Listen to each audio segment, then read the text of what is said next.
One ordinary plant quietly changed the lives of almost every person on Earth. Not because it was stronger than every other plant, but because one day, someone did something thousands of others never bothered to do. They stopped walking and looked a little closer. Who that person was, nobody knows. They never signed their work. They probably never imagined the world would remember it anyway. But that one quiet decision would eventually help put bread on your table thousands of years later. Our story begins nearly 12,000 years ago, in a world that looked very different from the one we know today, when nobody grew food. If you wanted something to eat, nature had to provide it first. Back then, every single meal had to be found. Breakfast, lunch, and dinner all began with the same question. Where can we find food today? Nature decided what was on the menu. People didn't choose dinner, they searched for whatever the landscape happened to offer. Some days, nature was generous. There was enough for everyone. Some days, it wasn't. You could spend hours searching and still return with almost nothing. Hunting looked exciting. It promised a meal big enough to feed everyone if it went well. It was also a very good way to come home hungry. Animals had an annoying habit of refusing to become dinner, so people learned to notice the smaller things. The land was full of food, if you knew what you were looking at. Most plants weren't worth a second look. They filled the landscape, but offered very little in return. Then there were the few that kept feeding you. Once you learned them, they became worth remembering. And hidden among them was a grass. Ordinary enough that you could walk past it 100 times without noticing. At first, it didn't look special. Honestly, it looked almost exactly like the grass growing all around it. In fact, most people probably walked right past it without giving it a second thought. Why would they? Until somebody didn't. For a reason we'll never know, they stopped. Maybe they noticed how many seeds it carried. Or maybe they were simply hungry enough to try something different. The seeds were tiny, small enough that they barely covered the palm of your hand. Collecting enough to fill your stomach would have taken ages. Most people would have looked at that, weighed their options, and gone hunting instead. Fair enough. Chasing dinner certainly sounded faster than picking at one seed at a time. A gazelle certainly looked more like dinner than a handful of grass. At least, until the gazelle decided to run. But unlike the gazelle, the grass wasn't trying to escape. It stayed exactly where it had always been, quietly waiting for the next season. And every year, without anyone planting it, watering it, or taking care of it, it came back. Right where people had seen it before. The grass wasn't chasing them. Nobody had to outrun it or track it across the landscape. It waited exactly where it had always been. If you found it once, you could find it again. If you remembered where to look, the next season became a little more predictable. You didn't have to start your search from scratch. You already knew where one meal might begin. That doesn't sound like much. Today, it almost seems too ordinary to matter. Until you remember that finding food was a full-time job. Anything that made tomorrow just a little easier became worth remembering. And eventually, worth teaching. Then, one small accident may have changed everything. Some seeds didn't get eaten. They slipped through unnoticed. Just another tiny mistake at the end of a meal. They stayed behind. Long after the people had packed up and moved on, then the rains came, just as they always had. Weeks later, something had quietly begun to change. The camp wasn't empty anymore. Something was growing where nothing had been growing before. Plants were growing where people had been living. It probably didn't seem important at first, but it was unusual enough to notice. Nobody knows exactly when people connected those dots. It may have taken generations before the pattern became impossible to ignore. But sooner or later, someone must have asked a very simple question. What if we put them there ourselves? It was a small question, with an enormous answer. The first attempt probably wasn't very impressive. In fact, it may have looked like almost nothing at all. It certainly didn't look like endless fields of wheat. There were no farms, no harvests, and no certainty that it would even work. It looked more like hope than a harvest, a quiet experiment waiting for the seasons to decide its future.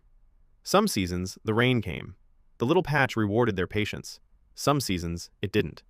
Months of waiting could disappear beneath a dry sky. Sometimes birds got there first. They had no idea they were stealing someone's future dinner. Sometimes the wind did. Before anyone could gather the seeds, nature had already scattered them across the hillside. Growing food turned out to be harder than finding it. Nature wasn't making farming easy, but every failure taught the next season something new. Slowly, almost without realizing it, people kept getting a little better. Little by little, people stopped simply gathering the grass. They began helping it grow instead. Then something unexpected happened. Not overnight, but slowly enough that people almost certainly noticed it before they understood it. The plants growing near people often did better than the ones growing on their own. They looked healthier, fuller, and somehow a little more reliable. Not because people understood farming. They weren't trying to invent agriculture, but because they were changing the land without realizing it. Every fire they lit, every path they walked, every campsite they cleared, quietly reshaped the ground around them. Nature was still doing most of the work. The rain still had to fall. The sun still had to shine. The plant still had to grow by itself. People were just giving it a little nudge. Sometimes, that was all nature needed. Season after season, the changes slowly added up. No single year looked revolutionary. Looking back over many years did. The best plants left the most seeds. Those were the ones people naturally gathered most often, and without meaning to, they kept planting the plants that already seemed a little better than the rest. People began changing the plant itself. Not with careful planning, but simply through thousands of ordinary choices repeated over generations. For the first time, people could make more food grow exactly where they wanted it. They no longer had to wait and hope nature put it there first. That changed something even more valuable than dinner. It changed how people spent their days. It gave them time. Time they no longer had to spend wandering from sunrise until sunset, searching for the next meal. Time to learn. Skills that once had to wait could now be practiced, shared, and improved. Time to build. Homes no longer had to feel quite so temporary. And time to experiment. Once survival became a little more predictable, curiosity had room to grow. Because chewing hard little seeds wasn't exactly enjoyable. They filled your stomach, but they also tested your teeth. They were food. Nobody questioned that, but they weren't a meal. At least, not the kind people wanted to keep eating. That problem would lead to another discovery. Once again, not because someone was trying to change history, but because they wanted a better dinner. At some point, somebody picked up 2 stones, probably without thinking they were about to discover anything important. Not to invent flour, that idea would have meant nothing to them. Just to make dinner a little easier. Sometimes the biggest breakthroughs begin as the smallest conveniences. The hard seeds cracked apart. Something that had resisted every bite finally began to give way. Then they became powder. The change looked simple, but it completely changed what those seeds could become. That tiny change made a huge difference. The food hadn't changed, only what people could do with it. Ground grain could be mixed with water. Suddenly it behaved very differently from a handful of dry seeds. And something interesting happened. The mixture stopped acting like loose grain and started acting like something entirely new. It held together. That one simple difference opened up possibilities nobody had seen before. For the first time, they could shape their food before they cooked it. Instead of accepting whatever nature gave them, they were beginning to shape it with their own hands. Then somebody laid that dough on a hot stone. It was probably just the warmest, clean surface nearby. Instead of falling apart, something unexpected began to happen. The mixture started becoming something solid. It held together. What had started as wet grain now looked like real food. It even smelled good. Long before anyone took a bite, the fire was already making its own argument. That's usually a good sign. Humans have trusted that smell ever since. Someone finally took the first bite. It wasn't soft like the bread we know today. There were no fluffy loaves, no crusty baguettes, nothing like the shelves of a modern bakery. It was tough, dense enough that every bite reminded you how early the story still was. But it was portable, filling, and worth making again. Sometimes that's all an invention needs to survive. A forgotten patch of wild grass had become something people would carry with them for the next 12,000 years. Not because anyone planned it, but because each generation quietly built on the last. But this story was never just about making bread. Bread was only the beginning.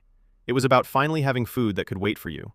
For the first time, people didn't have to start over every single morning. Berries spoiled. Nature gave you only a short window to enjoy them.